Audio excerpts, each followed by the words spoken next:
dear brothers and sisters, let us go back to our body and enjoy our breathing. Breathing in, I know I am alive. Breathing out, I smile to life. In me and around me.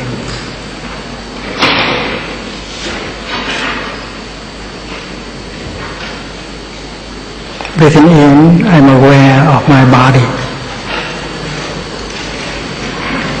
Breathing out, I allow my body to release all the tension in it.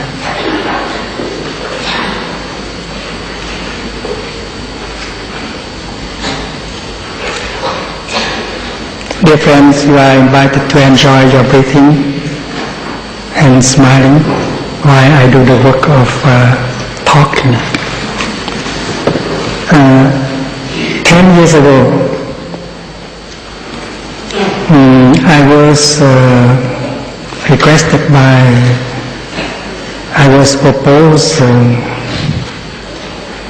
by the director of UNESCO, His Excellency Federico Mayer, to do a book, to do a manual on the practice of peace, a practice of non-violence. It should be a manual, he said. And I was ready to accept, to do the work. For me, that is an easy thing to do, because in Plum Village, where I live and practice, we only do that, practicing peace, practicing non-violence all year round. There are 300 of us, monastics and lay people, who live together. And what we do every day is learning to be peace and to do peace. And we opened the center for friends in the world to come and practice with us. About 5,000 or 10,000 people come every year, and what they learn in Plum Village is to be peace and to practice peace and non-violence. And that is why I was ready to accept the work. It took us about 1 year to accomplish, to finish the manual for the practice of peace and non-violence. And I did that with the help of the Dharma teachers in Plum Village. When you go to Plum Village, when you come to Plum Village, what you learn is how to breathe, so that peace and happiness and freedom be possible. How to walk, so that you can enjoy every step, so that every step can be refreshing, healing, and nourishing. How to sit in order for peace and for understanding, for wisdom to be possible. We learn to eat our breakfast in such a way that freedom, peace, brotherhood be possible. We learn to do our dishes in just such a way that peace, brotherhood, love, understanding, and joy be possible. And the practice is continuous. We have offered the practice of peace to several kinds of people. We have offered the practice to children. Children come to Plum Village and they practice very well. They are capable of being peace and of practicing peace. The students, we teach the children, the students, the parents, school teachers, police officers, ecologists, psychotherapists, business leaders. We offer different kinds of retreats for different kinds of people, and the practice can be described as the practice of non-violence or peace.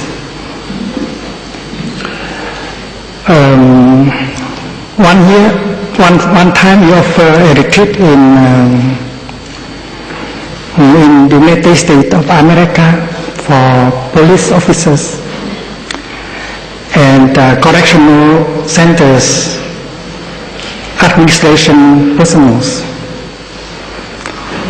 And you can imagine that police officers practicing mindful breathing, mindful walking, using loving speech and deep listening in order to restore communication between them and their families and their children and so on. Everyone can practice. We also offer a retreat for members of the parliament in Washington DC. And now you know that there are congressmen, senators who practice walking meditation in the Capitol, in Capitol Hill, and they know how to do walking meditation from their office to the place where they cast their vote. We also offer the practice for people who are in prison, and now there are practitioners in prison enjoying breathing, sitting, walking, and suffer much less. Among the people who come to our center in order to practice, there are a lot of school teachers. School teachers, they have their people. They can bring the practice to the classroom. They can help their students to suffer less. And we have trained more than 500 Dharma teachers. They can offer the practice of peace and non-violence, and they can offer the practice in a non-sectarian way also. And if UNESCO want to set up a school for the practice of peace, we can afford to offer teachers, monastic and lay. They can offer the practice in a non-sectarian way. We don't need salary.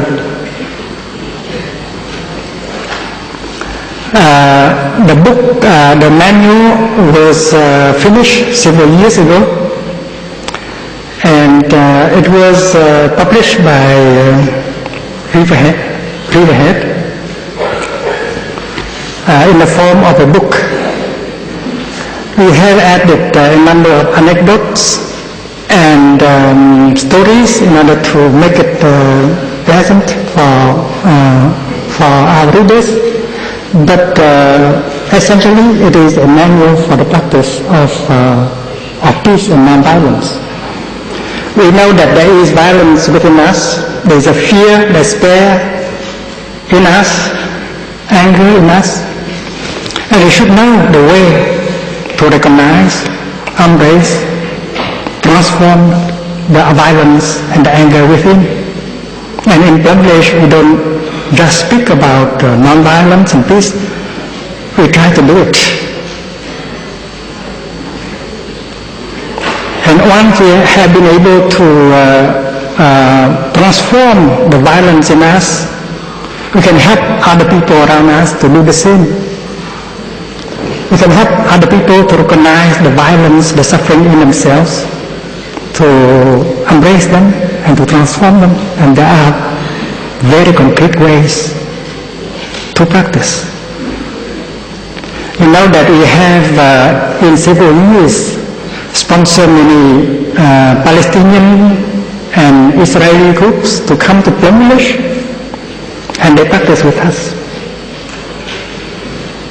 In the beginning, it was very difficult for them, for the two groups to look at each other, to speak to each other, because everyone had a lot of fear, anger, despair, hate, and misunderstanding.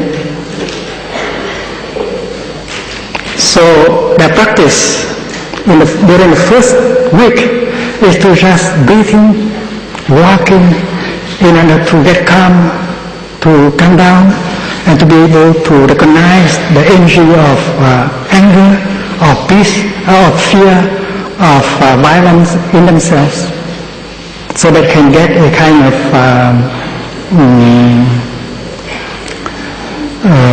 relief. And after about 10 days, we initiate them to the practice of deep listening, compassionate listening. You listen with all your heart in order to help the other person to have a chance to empty his or her heart, because there are a lot of suffering within that person, and maybe no one has been able to listen to him or to her. So that is what we call deep listening or compassionate listening. And 1 hour of listening like that can bring a lot of relief to the other person. And the group of Israelis were sitting quietly in order to listen to the Palestinians. You have the right to tell what is in your heart, but you should use the kind of language that can help the other person, the other group of people get a message. So you are not supposed to argue, to condemn, to blame, but you use a kind of language we call anger, loving speech. You can tell everything, but with the condition that you use the kind of loving speech. And practicing like that and speaking like that can help restore communication. When you listen like that, you have the opportunity to realize that the other group consists also of people who have suffered exactly like you have. Their children, their adult, their men, their women have suffered tremendously like your own people, your own children. And you might see that they have a lot of wrong perceptions about themselves, and they have a lot of wrong perceptions about you. And you tell yourself that later on you will have time in order to help him, help her to correct their perceptions by offering them the kind of information that they need to do so. And if while listening you realize that you too have a wrong perception, and then you have a chance to correct your own perceptions. And when you are able to see the other person as a human being that has suffered as much as you have, and then you begin to look at him with the eyes of compassion. And looking at him or at her like that make you suffer less, and make him or her suffer less at the same time. And that is why after the second week of practice, the two groups can share a meal together, can hold hands in order to do walking meditation together, and we witness to that kind of transformation in the heart of our own community. And finally, before they leave for the Middle East, they always come up as one group and report to us about the fruit of their practice. And they always promise that once they go there, back home, they will organize the practice in order for the Palestinians and Israelis could join them to practice and suffer less like they have done.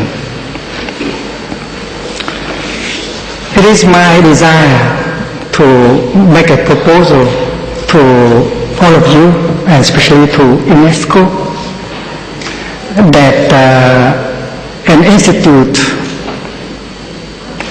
for the practice of peace and nonviolence be established in France, sponsored by UNESCO and supported by all of us. If the director of UNESCO needs, we are ready to offer teachers of non-violence or peace without salary. And I also propose that as religious leaders, spiritual leaders, you establish one institute for the practice of peace and non-violence in your own home country, whether you are Buddhist, or Jewish, or Muslim, or Christians.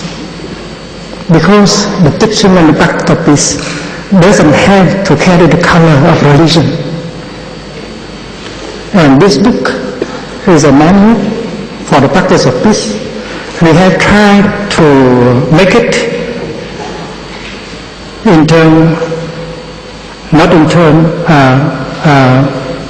a practice, a kind of practice that can be described as non-sectarian.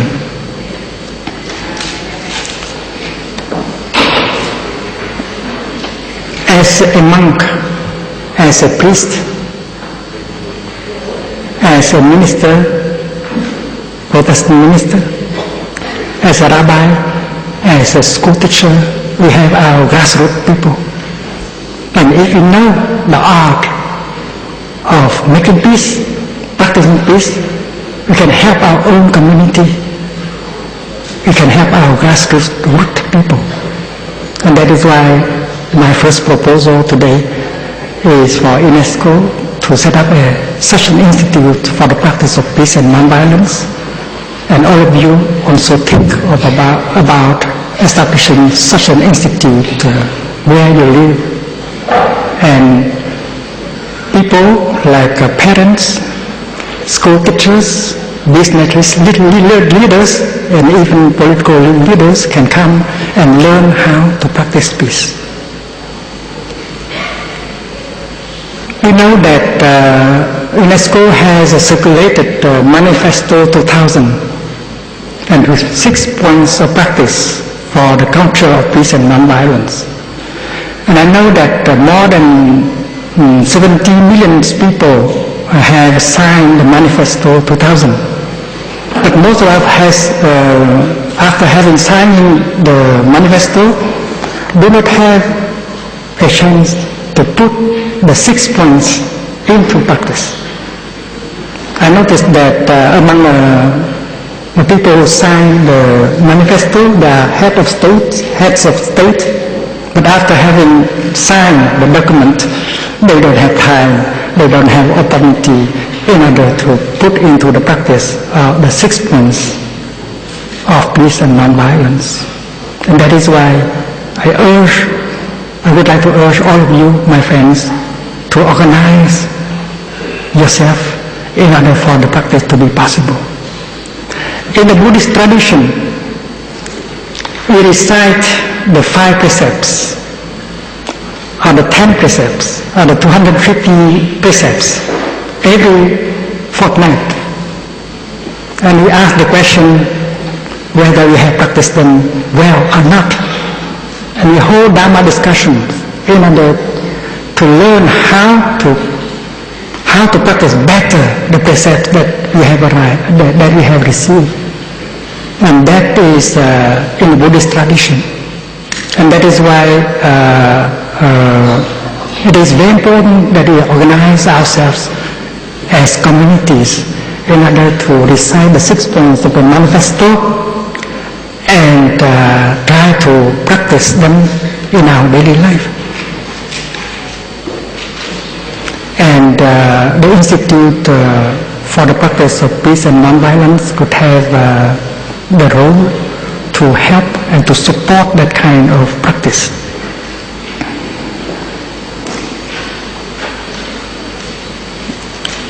The second point that I would like to propose today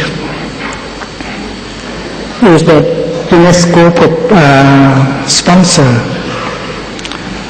a summit gathering for Muslim, Jewish and Christian leaders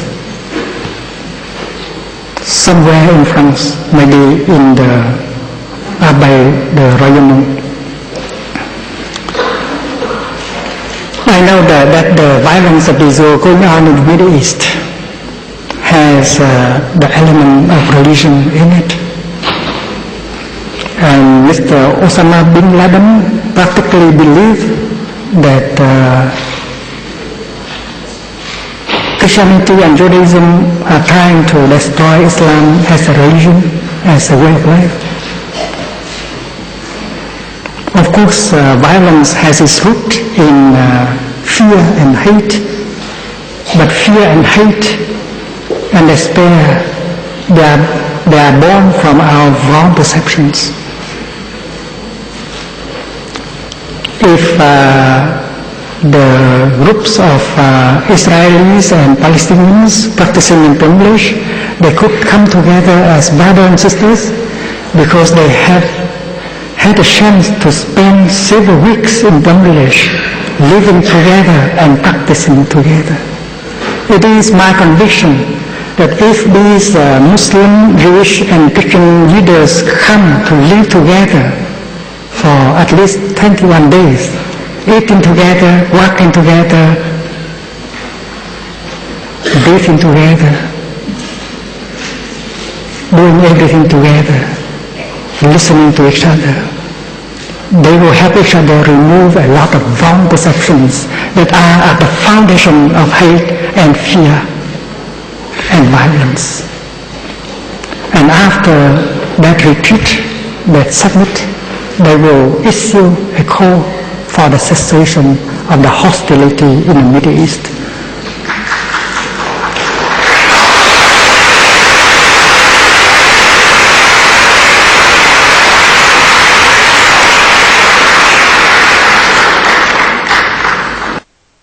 In a documentary film made by a firm, a cinema firm in Holland, called My Life, My Message, got the story of the practice of our friends, the Palestinians and the Israelis are related. You might like to watch that film.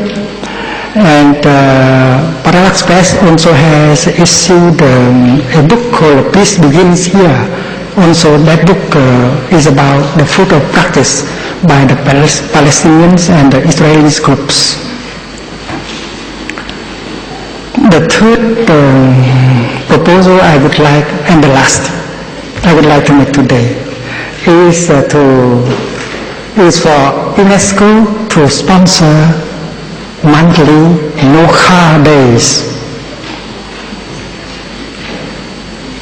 We know that global warming is our common concern. We are polluting the world. We are making our Mother Earth suffer so much. We have to take action. And that is why I would like to propose to UNESCO, because UNESCO is our leader in education, in culture and in science, to mobilize for global Nokha days for the whole planet.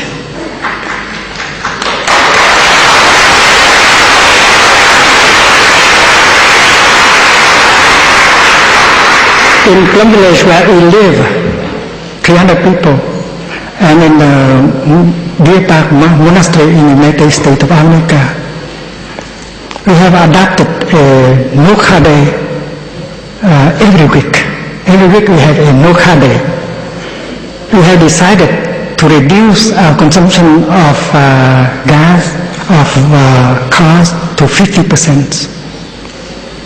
And only 1 week after we decided to do so, 4,000 friends who are affiliated with us pledged to do the same.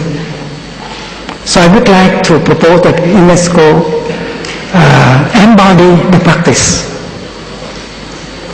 And UNESCO as a community, as a Sangha, practice a Nokha day every month and call on the practice of Nokha day in the whole globe in order to have an opportunity to bring awareness about the situation of our planet.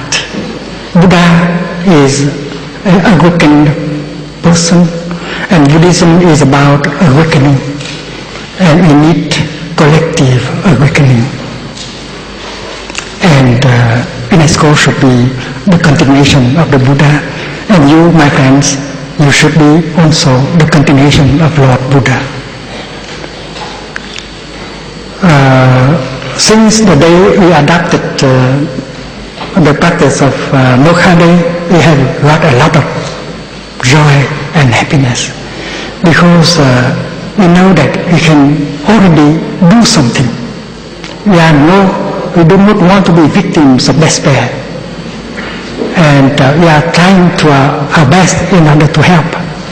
And our message is not a verbal message. Our message is our own action. And that is why it is my desire to propose to all of you who are present here that in our community we can call for the practice of a Mokha Day, if not every week and then every month, so that we have an occasion to draw the people's attention on the dangerous situation of our planet. We are so busy in our daily life, and we need the Buddha every week, every day to remind us to live in such a way that the future will be possible for our children and their children. I believe that we are not very kind to our children because we have left behind us a planet that is deeply wounded. And it's time for us to wake up together in order to do something to change the situation. And that is not only for the Buddha, that is for our children and for the children of our children. Thank you very much.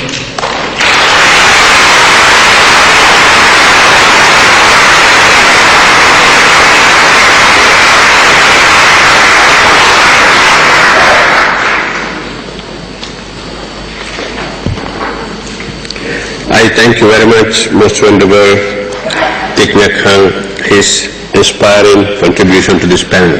And also, for your presentation, you have mentioned there's four very important suggestion proposal to UNESCO.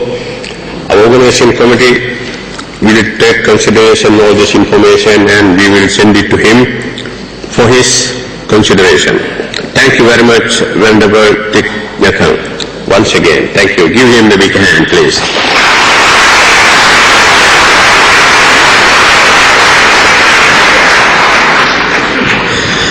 I hope our scholars, they are presenting different areas of expertise. I hope you are not feel too tired. We have only two panelists. That means within 40 minutes we are going to conclude the session, and I would like to open for the discussion. So before that, it is my great pleasure and honor to invite Professor Kamaleswar Bhattacharya to make his intervention how Buddhism and Buddha as a great humanist contributed to the human being and welfare of the society.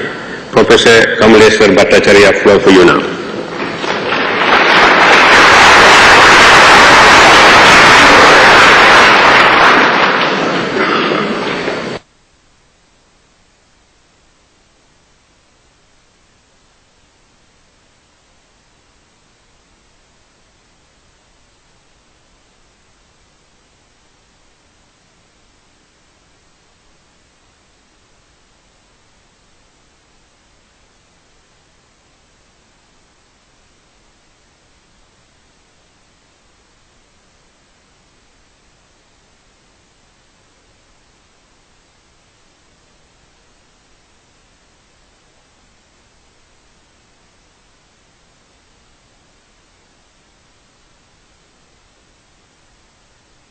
Excellences, Vénérables, Mesdames, Mademoiselles et Messieurs, il m'a été demandé de parler de la contribution du bouddhisme à l'humanité et à la paix. Je suppose que par contribution à l'humanité, on a voulu dire contribution à la culture humaine.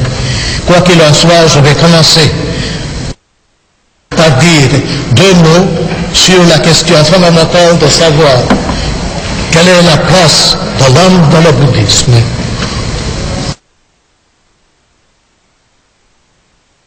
Deux mots seulement, car le temps ne me permettra pas de développer cette question si importante soit-elle. Religion dite négative, quelquefois, le bouddhisme place l'homme au premier plan. Le Bouddha, à qui l'on rend hommage aujourd'hui avec des fleurs de l'encens, n'est pas un Dieu, mais un homme, seulement un homme parfaitement éveillé. Manussa Bhutto Sambuddho, éveillé à sa véritable condition d'homme. Il est pour nous un modèle à imiter. Le Bouddha a découvert la vérité éternelle, intemporelle, en suivant un chemin déjà emprunté par les anciens Bouddhas. Buddhakehi samma sambuddhehi anuyatam. Comme on découvre une vieille cité ensevelie dans la forêt, en suivant un chemin déjà emprunté par les anciens. Buddhakehi manussehi anuyatam. Cette vérité, le Bouddha l'a enseignée durant 45 ans, invitant ses auditeurs à la vérifier chacun à leur tour, à la réaliser en eux-mêmes.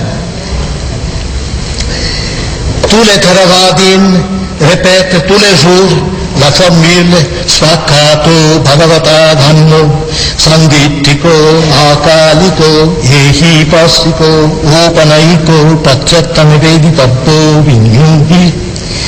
La question de la foi et de la raison se pose ici clairement et la réponse est claire aussi. Il ne s'agit pas évidemment de la foi en une révélation, mais de la confiance en la vérité enseignée, confiance qui doit être suivie de l'examen raisonné, lequel, à son tour, doit préparer à la connaissance parfaite, immédiate, prajna panya. Cependant, quelle est pour l'homme sa véritable condition d'homme et à quoi est due sa condition actuelle? Le Bouddha, on le sait, nie toute réalité véritable à l'individu empirique. Anatta, mais le nirvana, l'extinction de l'ego, n'est pas un néant, contrairement à ce que prétendait certains contemporains du Bouddha lui-même, en affirmant le religieux Gautama, tel était le nom du Bouddha, est un nihiliste qui professe la destruction de l'individu existant. Venaiko samano Gautamo sato sattasa uccedam vinasam vibhavam tanya peti. Le nirvana, en pali nibbana, est la plénitude de l'être au-delà de notre individualité empirique. L'état actuel de l'homme n'est pas dû à une chute, à un péché originel, mais seulement à l'ignorance, avidya. La délivrance consiste donc dans la connaissance elle-même, et les renaissances successives permettent en principe d'atteindre cette ultime connaissance grâce aux purifications successives. Cette croyance est destinée à concilier la misère actuelle de l'homme avec la grandeur de sa destinée. Le Bouddha demandait à ses disciples de se répandre pour le bien et le bonheur des multitudes. Bahujana hitaya, bahujana sukhaya, lokanukampaya, attaya, hitaya, sukhaya, deva manussanam. Pour répondre à cette exigence fondamentale, des missionnaires ont franchi les montagnes, traversaient le désert et l'océan, bravant 1000 obstacles. Ainsi, le bouddhisme s'est répandu sur une vaste partie de l'Asie, de l'Iran oriental à l'Extrême-Orient, la Chine, la Corée et le Japon, en passant par l'Asie centrale. La sérinde, nom d'origine byzantine, joignant la soie et l'Inde. La route de la soie, c'était aussi la route de l'apostolat bouddhique, la route des pèlerins chinois qui se rendaient en Inde à la recherche de la vraie doctrine. Marchands, missionnaires, pèlerins, tous étaient des artisans, inconscients ou volontaires, de l'unité humaine. Les villes oisies de ce vaste désert, le Turkestan chinois, étaient alors habitées par des peuples parlant diverses langues indo-européennes. Indiens, Iraniens, Turcs, mais aussi un peuple parlant une langue appartenante au groupe italo-celtique. Le bouddhisme s'est répandu aussi au Tibet, en Mongolie, en Sibérie, au sud. Il s'est répandu à Sri Lanka, qui depuis longtemps est culturellement partie intégrante de l'Inde, et dans toute l'Asie du Sud-Est, Myanmar, Laos, Thaïlande, Cambodge, Vietnam, Malaisie, en Indonésie. En Asie du Sud-Est, particulièrement dans l'ancienne Indochine française et en Indonésie, le bouddhisme était en concurrence avec une autre religion indienne, l'hindouisme, dont les missionnaires n'étaient pas moins zélés que ceux du bouddhisme.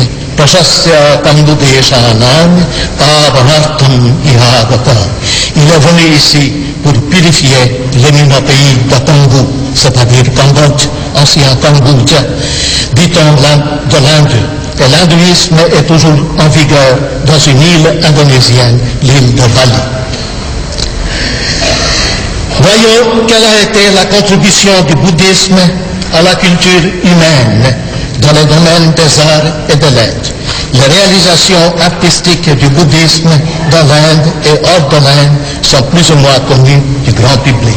Chacun ici a vu ou a entendu parler des fresques, des grottes d'Ajanta et de Dunhuang, des sanctuaires rupestres de Karla, Kanuri, etc., anticipant sur les cathédrales gothiques du Moyen-Âge européen, de l'art gréco-bouddhique du nord-ouest d'Andhra, avec ses rayonnements en Sérène et jusqu'au cœur de la Chine, de l'iconographie bouddhique abondante de l'Inde, de l'Asie du Sud-Est et de l'Extrême-Orient, du monument de Borobudur dans le centre de Java en Indonésie.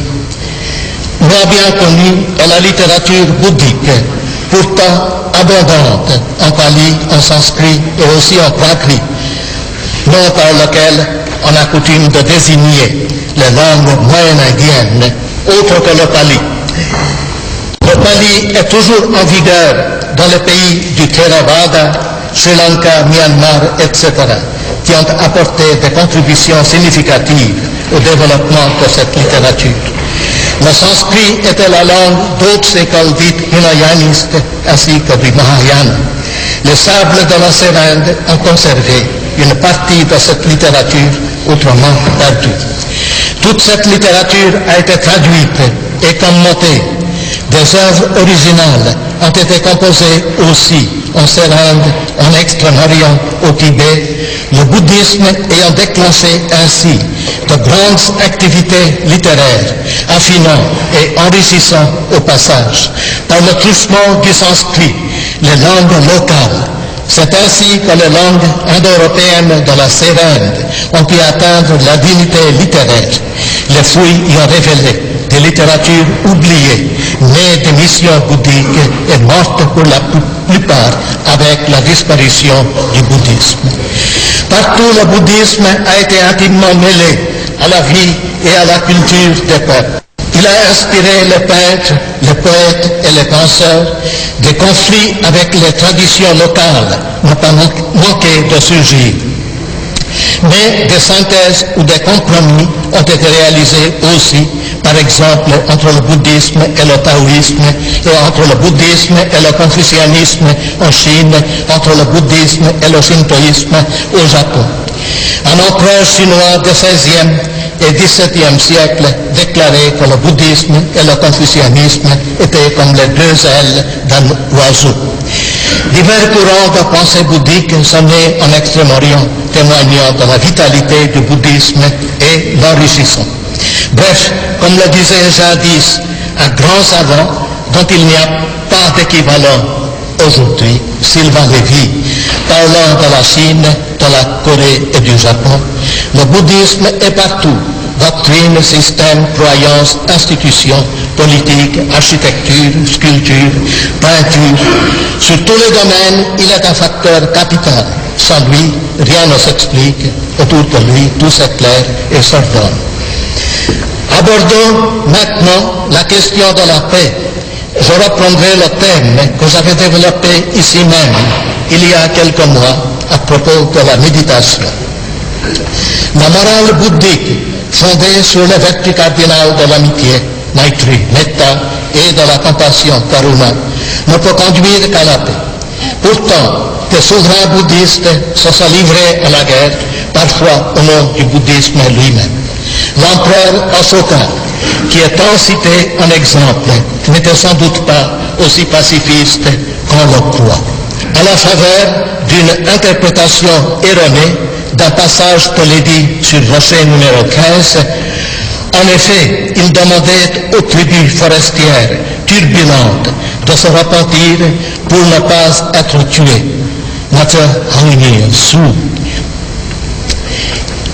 Il est vrai qu'il avait instauré la diplomatie pacifique qu'il appelait conquête par le Dhamma.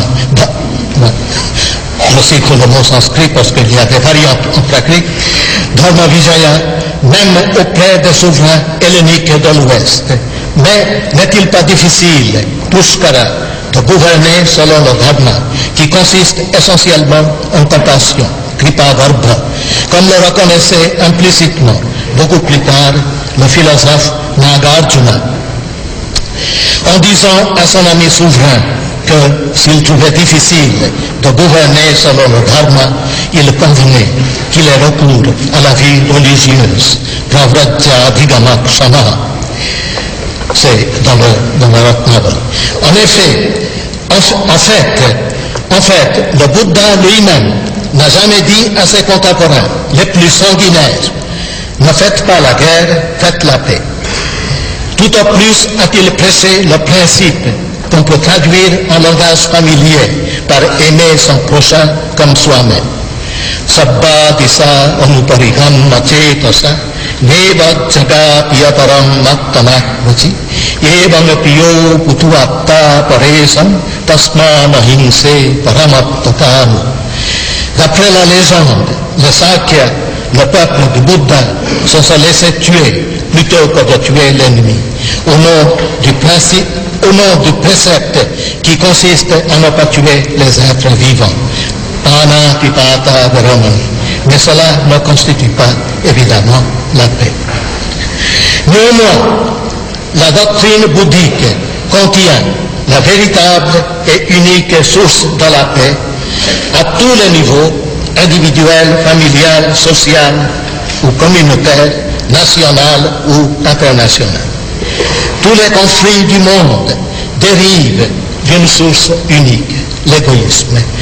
Or, le point central de la doctrine bouddhique est l'absence de soi individuel. En note qu'il s'agit de réaliser par l'expérience vécue.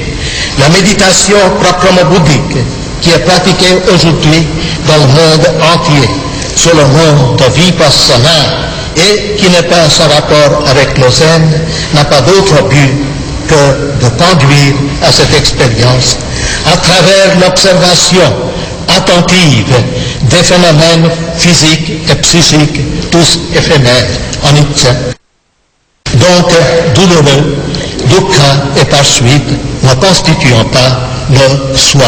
En note, la notion fausse du soi que nous avons chacun, étant ainsi éliminé, la fausse distinction entre soi et autrui s'élimine aussi. Et cette élimination signifie identification de soi et autrui, source véritable de la paix. Pour conclure, je voudrais revenir un instant sur la contribution du bouddhisme à la culture humaine à propos d'une question d'actualité. J'ai parlé de la littérature bouddhique, mais les bouddhistes n'ont pas composé toujours une littérature strictement religieuse. Il y a des textes poétiques en pali, des textes poétiques et dramatiques en sanskrit. Naturellement, il y a des textes philosophiques en pali et en sanskrit, mais chose plus remarquable, les bouddhistes ont apporté des contributions significatives à deux sciences traditionnelles de l'Inde, la grammaire d'une part, l'épistémologie et la logique de l'autre. Or, les originaux sanscrits, de nombreux textes de philosophie, d'épistémologie et de logique perdus dans l'Inde sont conservés souvent dans des manuscrits uniques au Népal et au Tibet surtout, où l'explorateur indien Rahula Sankritayana, dans les années 1930, en avait découvert, photographié ou copié à la main un grand nombre. Toute cette documentation est déposée au musée de Patna et les textes ont été édités pour la plupart, ouvrant ainsi une ère nouvelle de recherche sur la philosophie, l'épistémologie et la logique bouddhique. Beaucoup d'autres textes ont été découverts depuis et l'on en découvre toujours. Certains ont dû périr avec la destruction des monastères. Néanmoins, dans des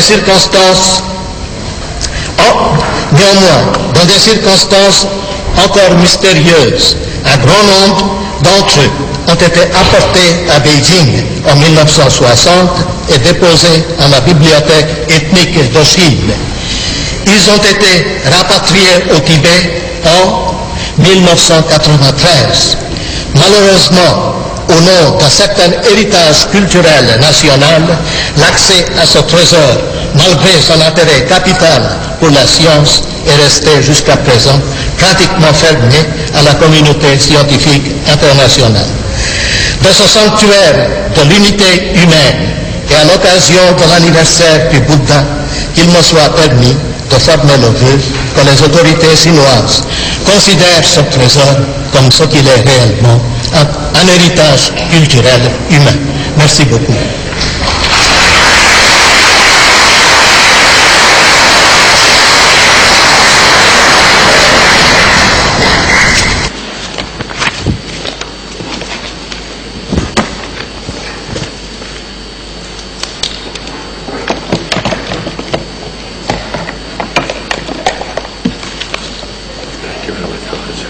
Please take my watch.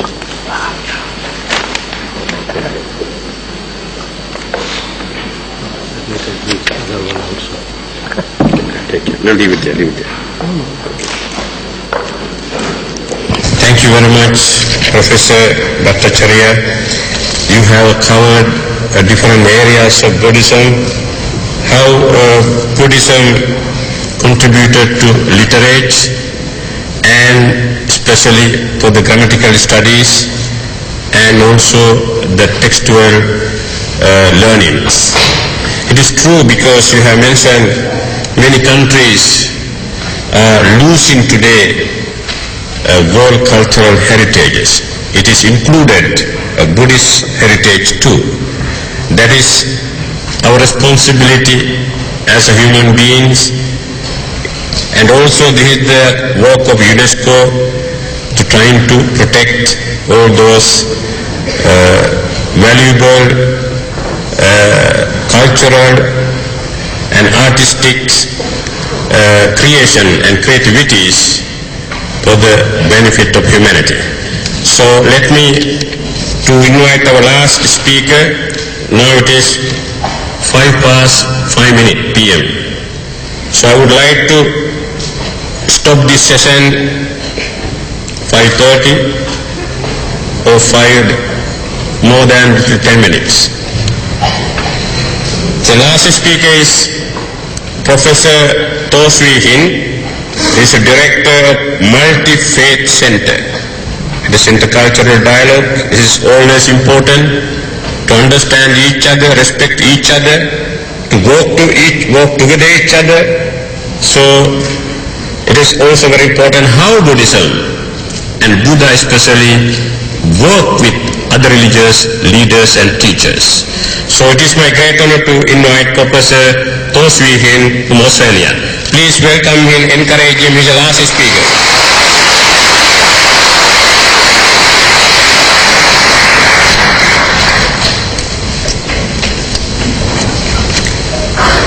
Shalom, Shanti, Salam, helping, Santipat. Greetings of peace to all respected venerables from Buddhism and so many other faiths, communities here, and all the excellencies and representatives of UNESCO delegations, and all friends within the Buddhist community and also from other communities as well. I'm also really humbled to be part of a panel of very respected venerables and eminent scholars of Buddhism. My reflections, a few reflections I hope to share, will be very much as a, if you like, a lay person brought up in Malaysia and in an island, Penang, where was this confluence and openness to Buddhist traditions of our schools, and I'm very grateful for that openness. And I think Buddhism, as I think in all other faiths, is always a personal challenge. In other words, it's always an ongoing daily struggle to try and really understand the meanings of, in the case of Buddhism, what does compassion really mean? What does loving kindness mean? All the Buddhist virtues, the Eightfold Path, how to overcome greed, delusions, anger. I think all these are constant challenges. And I think sometimes we go forward, and on occasion we may even stop or perhaps even go backwards. But if we are mindful, then hopefully we will continue to go forward. And of course now in my present role in the Multi-Faith Center, I've learned and have been affirmed by the teachings of many faiths, not just Buddhism, and I'm also very grateful for that. And I think too, the world today is much more complex than the world of 2,500 years ago. And so this becomes another challenge in how we actually can affirm and practice Buddhism and all our other faiths. I'm of course very grateful to my parents, because I think we learn our first meanings of becoming human beings through our families. Parents, often good parents, sacrifice, practice love as they bring up their children and teach them ethics and virtues. And a little example here, my father spent 3 years in a war camp because of the Second World War, but after he emerged, he never once said a word of enmity towards his former captors. And I think for me that's a lesson in forgiveness and reconciliation. And as we are educated, I think in schools, I think it's still a challenge. I know UNESCO tries to promote education for all, but what kind of education is it that we're promoting? Is it education for just technical literacy, scientific knowledge? Where is the wisdom that is in school and education? And sometimes even after going through university, it is important to be able to step out into the world, as I discovered when I was involved in the struggle to overcome apartheid, to show solidarity with our South African brothers and sisters who are suffering under that system, and to celebrate with them when they were able to move from apartheid to a new democratic South Africa of justice and truth and reconciliation. I think it's also important to again acknowledge, and I think many readers, that this is UNESCO, this is a hall one of UNESCO where indeed there have been many, many declarations, affirmations of the vital role of education in building a peaceful world, the vision of a world where there is peace, non-violence, justice, democracy, cultural solidarity, the dialogue of civilizations, dialogue across faiths. And I think for this celebration of this particularly 2,550 years of Buddha's birth in this hall, I think is greatly significant and encourages us to work together with UNESCO to build a more peaceful world. I'd like now to reflect two principles of Buddhism that I've learned as a lay person and which continue to inspire me. I guess first is, if we recall the Bodhisattva of great compassion, Kuan Yin or Kisara, the idea that we really should be able to feel and hear with our hearts and our spirit the suffering of all beings in the world. The suffering of the over 6 million children who die prematurely every year due to a lack of their basic needs of basic health care and food. Millions of people who lack basic shelter, clean water, sanitation, no matter how hard they work. The millions who have died from HIV and AIDS and will continue to unless we can seriously deal with prevention and cures. The millions of people who have died and continue to be maimed through wars and conflicts in the world. The continuing violations of human rights, even though many countries have signed all those conventions and declarations. And I think the cries of suffering of our planet Earth itself. The birds, the trees, the waters, they're all crying, and always listening to that crying. Venerable Thich Nhat Hanh has reminded us of that in his talk earlier. And the second principle is interdependence, and I know this has already been stressed by many of the speakers, that in the end we are all so connected in this web of life with all other beings, with the universe. And therefore, if we are practicing Buddhism or other faiths, we are not just practicing as individualistic individuals. We are practicing it in the context of being a member of our families, communities, nations, and ultimately the world. So that if we are truly concerned about practicing in the context of this meeting here, Buddhism, we are practicing also as world citizens, as global citizens. Because in the end, we are not islands unto ourselves. And our vision of compassion cannot be limited to our own families or neighborhood.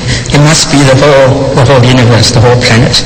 And so as we are trying to build a culture of peace, I think we need to begin to deepen our understanding of peace as not simply the absence of war. And if you imagine peace, the culture of peace, as a flower with 6 petals, if I may go through those petals briefly, and then think, how do we apply Buddhism to each of those petals? First of all is, I think, the petal of living with compassion and justice. That I referred to earlier. In order to build a compassionate world, we need to think of why, when there's actually enough resources in the world to feed every human being, to clothe them, to give them basic shelter, and yet there is this tragedy of world hunger and poverty. And so we are, I think, really compelled to look closely at not just our individual conduct, but also the conduct of world economic systems. How is world trade, going to be more compassionate? How is it going to be fairer so that everyone can meet their basic needs with dignity and freedoms? How do we encourage our business leaders and institutions and organizations to bring compassion into the way they invest, the way they manufacture products, into the way they relate with peoples all over the world? Is it compassionate that if you manufacturing soft drinks, you actually take all the water out of the land, and ordinary villagers no longer have water for themselves? Is it compassionate if you go around mining the world, and in the process you leave ecological destruction or displace indigenous peoples, or cut down the forests needlessly? Is it compassionate if you are in the trawling business and you scoop away all the fish and other marine resources so that ordinary peoples, when they go out on their boats, when they come home, they don't have enough fish to catch for their families, and so on. And so we have to rethink what globalization means. There are good aspects of it. I think this meeting is a good example where peoples of diverse cultures and faiths come together to truly share from their hearts and spirit, how do we build a more peaceful world together, not just as Buddhists, but also as Hindus, as Muslims, as Christians, as Jews, and all the other faiths. But economic globalization, is it really compassionate, as we've discussed? And with enough increasing evidence that certain ways in which economic globalization is proceeding is actually leading to greater disparities. The International Labour Organization came out with a report a few years ago, and they say if we are to promote globalization, it has to be fair, it has to be just. It has to meet the basic needs of everyone. And so there is a need to live with justice and compassion, and I think Buddhism has many values and principles to promote that. The idea of living moderately, the idea of practicing social ethics. And I think as individuals, we are consumers. So how do we consume? How do we consume in the way that is not excessive, in a way that is modest, in a way that meets our basic needs with joy, and we're able to spend a lot more time in building humane relationships and not become attached to brands. It's interesting that increasingly we are putting all sorts of brands on ourselves. With the shoes we wear, the clothes, some of us even put it on our babies. I'm not sure what it means to put brand names on your babies. Are babies going to be happier? Are they going to grow up happier because they're wearing a particular kind of clothing or pajamas? I think that's a question which we all must think about if we are truly believe in our principles. The second petal is human rights. Now, although human rights as a concept may be seen as coming out of this modern secular discourse, but I think all faiths, including Buddhism, talks about the need to promote human dignities and freedoms. All human beings have dignities and freedoms, and therefore all their rights, civil, political, cultural, socio-economic in modern terms, have to be upheld. And the most vulnerable groups, I think that's a challenge. Women, children, refugees, prisoners. Prisoners are human beings, but they have rights also. The disabled, those who are terminally ill. The migrant workers, there's millions of human beings moving around the world as migrant workers in search of their basic needs. And yet sometimes, for example, if domestic workers in many countries, they're not treated as human beings. And I think that is a challenge for all of us who are trying to practice our faith. How do we bring human rights into our institutions, in our very institutions, apart from society at large? And the third petal is the petal of promoting intercultural and cultural respect and reconciliation and solidarity. Buddhism says, of course, all of us are equal, there should be no discrimination. But there is discrimination. There's racism, there's xenophobia, there's prejudices. So we have to work really hard to practice a world which is truly respectful of all cultures and faiths and civilizations. Our indigenous peoples are greatly suffering. They've suffered through colonialism, hundreds of years of that, and yet today they still continue to suffer from those legacies. As Buddhists, how are we relating to the indigenous peoples wherever we live? Are we conscious that some of them are actually disappearing as indigenous peoples? And so that is a challenge for practicing our Buddhism in a way that meets the needs of indigenous peoples. Their wisdom and spiritualities, that the land is sacred, is very consistent with Buddhist, or being interdependent with all parts of the universe. And of course, I think in the current context of post 9/11, all of us Buddhists need to really show compassion and solidarity with our Muslim sisters and brothers, because they're really suffering from this association of quote-unquote Islam, quote-unquote, with terrorism, which is not true. But we need to speak up and stand out when there are policies, whether our own governments or other governments, that put this wrongful interpretation of one particular faith as being quote-unquote more violent, when, as I think one of our speakers has said, I think in all faiths there is this challenge to look deeply within our faith and see where are the texts, where are the readings that may support violence and which is inconsistent with the core values of peace and non-violence in each of our faiths and traditions. And of course, interfaith dialogue. I think Buddhism is a very active participant in all interfaith dialogues in the world, and we need to continue to promote that. But the only way we can promote that sincerely is to always approach the interfaith dialogue with a sense of humility, that indeed we do not see our faith as being superior, as the beacon of truth to be followed, as to be the leader. We are all in this process of discovering our truths and practicing them to become more peaceful human beings and to build a more peaceful universe. And then of course there's the other petal of, and Thich Nhat Hanh has again stressed it, the petal of living sustainably, of sustainable futures.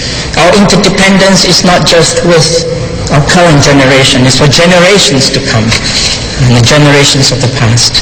What kind of world are we living then if we continue to live in a world or aspire to live in a world where the ecological footprints of the most industrialized countries cannot be simply continued or followed by the rest of the world? We will need many times more planets for that to happen. And so that's a challenge for those who are living in industrialized, affluent contexts. If we are truly practicing our Buddhism, we have to begin to lighten our ecological footprint. And we have to begin to really ask, what does it mean to live sustainably? And a fifth petal is that of dismantling a culture of war and violence, and many speakers have already talked about that. And I think Buddhism of ahimsa, and that is found in other faiths, encourage us to really begin to look closely at how we resolve conflicts in the world. An endless war against quote-unquote terrorism will only lead us down the path of more violence and counter-violence. And therefore it is a challenge for all Buddhists in all countries to speak out against policies of militarization. And the sixth petal, but not the least of course, is that of developing a deep sense of inner peace. And I think Buddhism also reminds us that if we are mindful of all attachments, whether it's to materialism, or to ego, or to power, or to fame, all that is going to put blockages to developing inner peace. And it's interesting that despite all the wealth and affluence in many societies, it doesn't necessarily lead to more happiness. On the contrary, we see evidence of increasing anxieties, of depressions, of feeling that of despair, even arises suicides in some situation. I think Buddhism has a lot to offer in calming ourselves down, in freeing us from attachments to all that, because the more we grasp for the fame and the fortune, we end up becoming, in a sense, more despairing, and we don't actually reach our goals. Or sometimes we may even become violent, because in order to get something we really want, we may even resort to violence. And so these six petals of building a culture of peace is what I think Buddhism, and I think all many faiths, can have lessons for us. And this is where practicing one's faith is not just remembering the lessons of the past, applying it to what we're doing today, but also thinking ahead into the future. And this is where Buddhism cannot do it alone. No faith can do it alone. The interdependence that we talk about in Buddhist principle must also apply to how we practice our faith in relationship with all other faiths. And I think it is very encouraging to see Buddhism, as all other faiths, coming together in those great interfaith dialogue movements, whether it is the Parliament of the World's Religions or the Religions for Peace, which met recently in Kyoto, the 8th World Assembly, or United Religions Initiatives. But if we look below these international movements for interfaith dialogue, they are successful and fruitful only because at the very grassroots, there are ordinary peoples in their neighborhoods, in their churches, in their temples, in their synagogues, who are working away to promote interfaith dialogue on the ground. And not just finding that we share common values of justice and love and compassion and reconciliation, but actually saying, if we have these shared values, then let us act. We might have to take action. And the transformation then becomes real. It is not just about the personal transformation, it is also the social, the societal, and ultimately the international transformation that is needed in the world today. And I'd like to therefore end and conclude my few reflections with a short paragraph from the Declaration of the Religions for Peace Assembly in Kyoto, which happened just a few weeks ago. And it says, effective shared security at all levels of community meets national security needs, acknowledges and addresses both direct and chronic threats to individual physical security, and protects the poor, the powerless, and the most vulnerable. It strengthens government's efforts and addresses the disparities and inequities of globalization. Shared security supports religious communities and religious leaders in their efforts to oppose the abuse of religion for violent ends and to build institutions for collaboration among governments, all elements of civil society and religious communities. A commitment to shared security enables multi-religious networks, such as the Religions for Peace, in their efforts to transform conflict, build peace, struggle for justice, and advance sustainable development. And I think we should also add the global ethic that the Parliament of the World's Religions has been promoting over the decades. And so to end, I'd like to express my gratitude for this opportunity to share some ideas which I know is very much deeply in your hearts and spirit.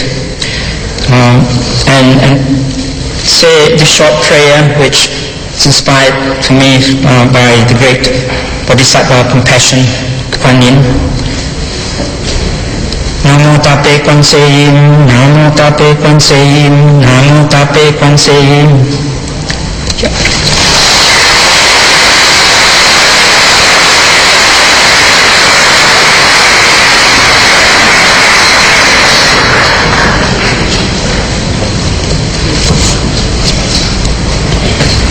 Thank you very much, Professor Toswihin, for your understanding of time is running, but you stopped very correct time. And you gave some very good input to the Buddhists, how they must work for the development of intercultural dialogue. Really we did it. That is the Buddha himself. Actually, he always encouraged Buddhists to dialogue with others, to live it together with peacefully. And you highlighted for this panel, and I thank you very much again for your very valuable contribution.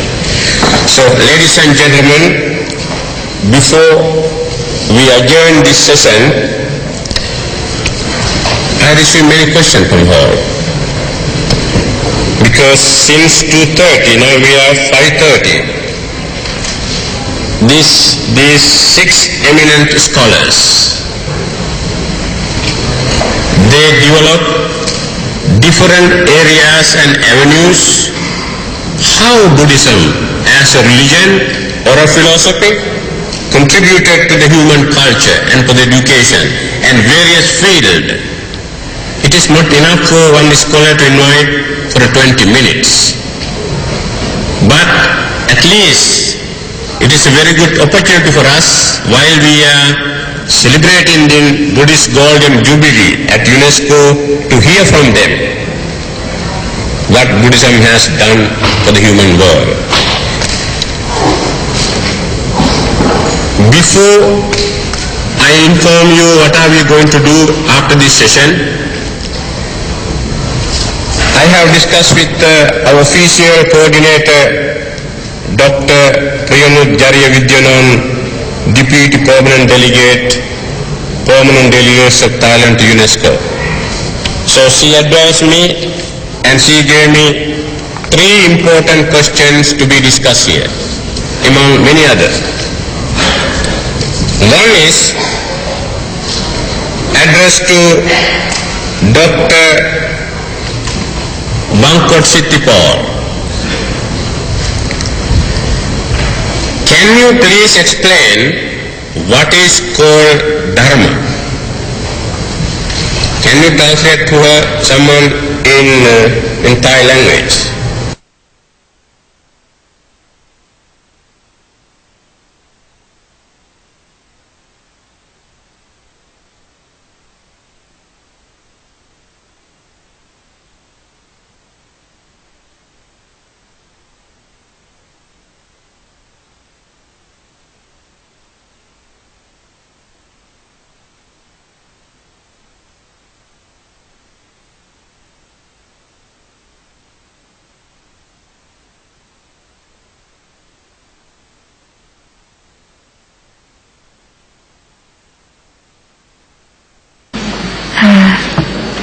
มีคำถามมาว่าธรรมะคืออะไรนะขออธิบายขอตอบอะไรย่อยๆนะคะว่า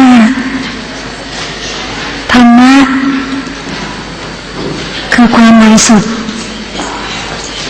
ธรรมะคือแก่นพระพุทธศาสนาธรรมะคือแก่นของศาสนาธรรมะคือแก่นของปัญญา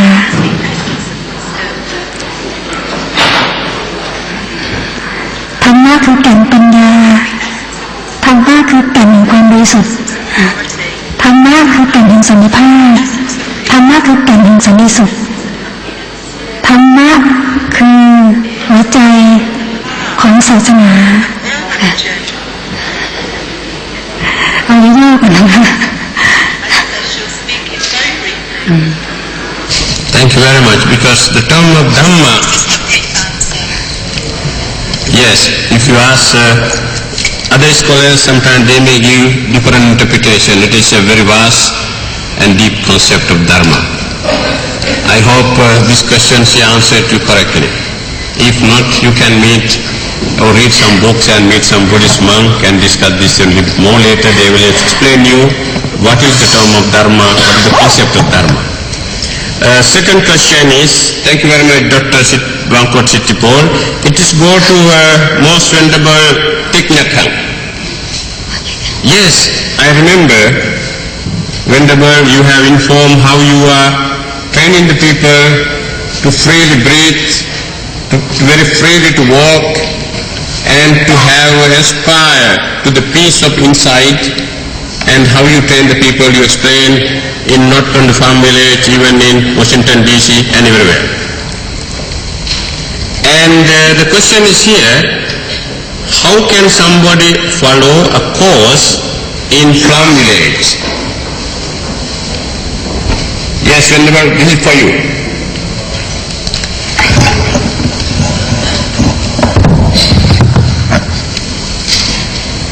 That person should walk to Plum Village, take a car and drive to Plum Village, fly to Plum Village, and if that person can call in advance, that will be better. C'est tout? Okay. Thank you, merci beaucoup. Thank you. So, next question I have to ask, we have another 4 scholars, eminent scholars, they didn't answer this. En tant que bouddhiste, comment expliquez-vous le phénomène du catastrophe naturelle comme le tsunami récemment en Thaïlande? Je voudrais demander qui se peut résoudre cette problème. Professeur, can you, Professor Bhattacharya, answer for this question?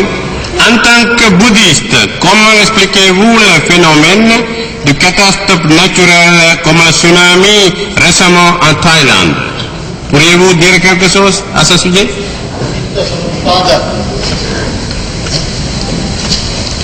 Dependent origination. Can you explain a little bit more? People will be happy to know that. Everything has its cause. The Buddha never explained these things. How can I do it? only, well, in the framework of the Buddhist doctrine, say it is also a pratītya samutpada, it has a cause. And perhaps our all collective karma, that is also, that belongs to the pratītya. Yes, many people are thinking about Sri Lanka and Thailand and Indonesia. Many 100,000 people die together. So that's why there is a question. I understand their point. Yeah. Venerable Pasadika, you can say something about that?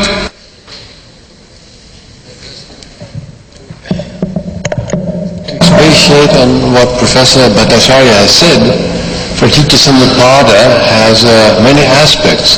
One aspect pertains to natural developments. That means for the tsunami there are certainly causes.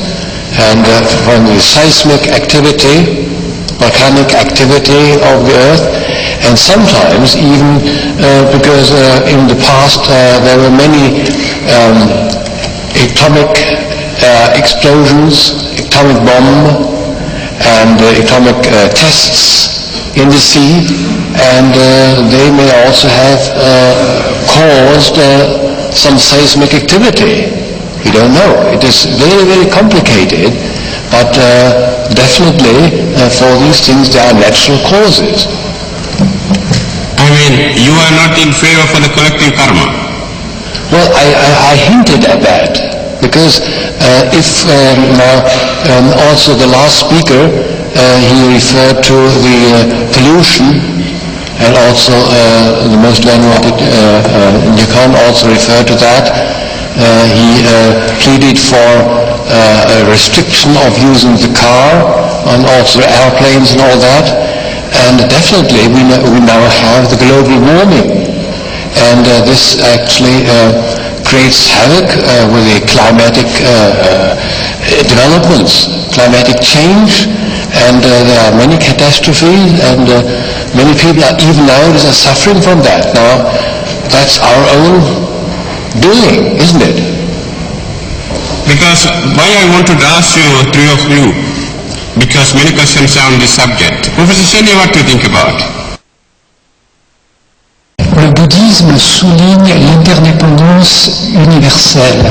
Maintenant, peut-on faire la différence entre le karma individuel et le karma collectif? Il y a sans doute une part de karma collectif, mais le fonctionnement du karma relève de l'impensable d'un domaine achintya. Donc seul le Bouddha a compris le fonctionnement du karma jusque dans son détail particulier. Nous ne pouvons pas répondre à la question posée. Cette tragédie a été tout à fait écrasante, mais elle outrepasse les limites de notre entendement. Merci beaucoup. I don't think so I will spend more than that for this question. The next one is the Buddhism helpful for the high technology in the future, especially in the biotechnology?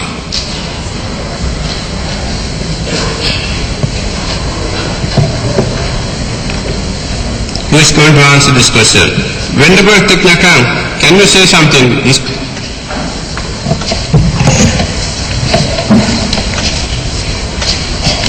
The question is the Buddhism helpful for the high technology in the future, especially in biotechnology? I'd like to say something about the other question first. Suppose we look at humanity as one body.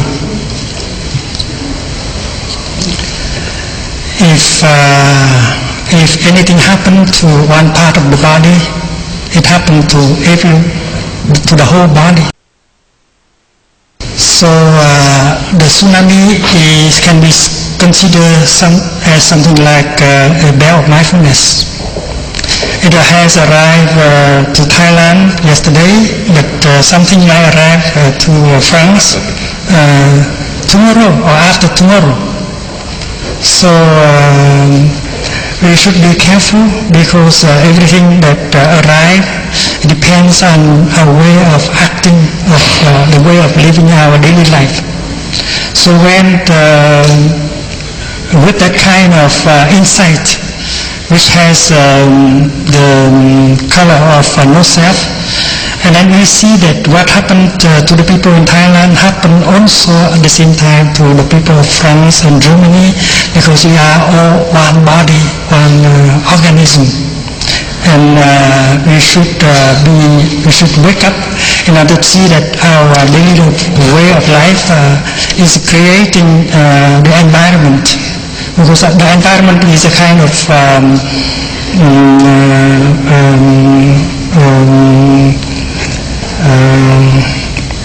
result of our action, and the result of action can be described in terms of body and environment, retribution in terms of body and environment.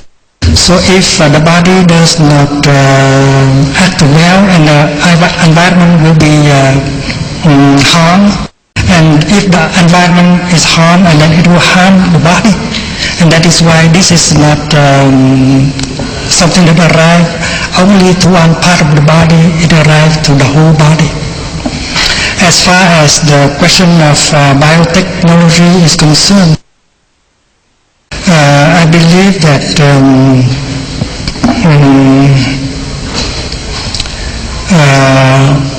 deep looking into reality in order to see what can be harmful in the here and the now and will be harmful in the future. If you realize something that will have such a kind of impact, we should try to refrain from doing it. Of course, the practice of science is to find out more about the truth concerning the reality of living beings and the environment. And biotechnology, if carried on as a practice, that goes along with understanding, insight, and compassion, that is something we can accept, we can go on. But if we have doubt about that, we should not continue. We should sit down and discuss among each other about the danger it can arrive. Thank you very much, Vanderberg. Yes, Professor Tosu, you can something add to this discussion. Thank you. Just very briefly on the idea of natural disasters.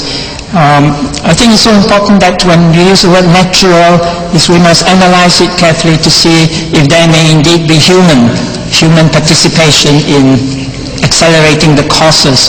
For example, about 10 years ago, in the Philippines, a typhoon came and it washed the mountain down the slopes of this mountain and washed 4,000 people away to the sea, and they lost their lives. But the fact is, over decades, the forest had been denuded on that island, with full knowledge of authorities, the loggers, and of course, when a typhoon came in that particular situation, it led to this so-called natural disaster. It's actually, if there had been care of the environment of the forest, the 4,000 people, I think, would not have been washed away. So, and secondly, of course, in the wake of disasters, what is our compassion? And therefore, how do we assist those who need help, but in a preventative sense as well? It's interesting that where mangroves had been preserved in some of the coastlines of the tsunami-affected region, that helped to diminish the effects of the tsunami. So again, we need to think of our responsibilities in causes. Secondly, in biotechnology, there are all forms of biotechnologies, and I would affirm with Venerable Thich Nhat Hanh that we also have to look closely then at the possible consequences of whatever forms of technology that we are trying to develop. Is it going to lead to greater well-being, or is it going to lead to ecological consequences? Is it going to lead to the problems of ethics? That is, for example, do we start cloning human beings? Do we start to reproduce human beings, quote-unquote, life, if we have the option to do so? And I think also biotechnologies, as in all scientific technologies, there's a lot of resources put into it. And yet we think of the needs of human beings for food. It's not necessarily biotechnology. It has to do with all sorts of just economic and social conditions by which people are empowered to grow enough food for themselves and use their local environment in a way that's for the well-being of their communities. And finally, just one interesting example here, a agribusiness corporation actually developed a seed which is called a terminator seed. That is, that seed would commit suicide. Why? So that farmers would have to go back to them again and again to buy more seeds and all the other things that go with it. So why do we produce seeds that commit suicide when in fact seeds are for life? So that's a question I'll leave with you. Thank you very much, all of you answering this question. Ladies and gentlemen, it is a great honor for me. Actually, we spent a very rich session here this afternoon. Buddhism and its contribution to culture and human development. We had such eminent 6 scholars with us this afternoon. Venerable Pasadika from Germany, Professor François Sene from Sorbonne, Dr. Bangkot Sitipol from Thailand, Venerable Thich Nhat Hanh from Farm Village, Professor Kamaleswar Bhattacharya here from France, and Professor Tovey from Australia. Ladies and gentlemen, their speeches this afternoon, 20 minutes, they have covered a lot of things. So I have to thank for all of 6 panelists. Please give them a big hand for their contribution to this important celebration this afternoon.